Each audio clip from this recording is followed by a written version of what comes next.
അച്ഛാ ഗുരുവായൂരോ മനക്കണ്ണന്റെ കഥയൊന്നു ചൊല്ലാമോ? അക്കഥയൊക്കെ കേട്ടിരിക്കാൻ എനിക്കെന്തിഷ്ടമാണിന്നു. ഒക്കെ പറയാൻ എളുതല്ലതാർക്കും കണ്ണന്റെ മാഹാത്മ്യം.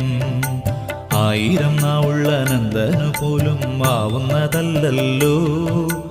ആശ്രിതവത്സലനായ ശ്രീകൃഷ്ണന്റെ കാരുണ്യപൂരത്താൽ സൽക്കഥ ഞാനിന്നൊരൽപ്പമാവും വിധം പാടി പറഞ്ഞിടാം.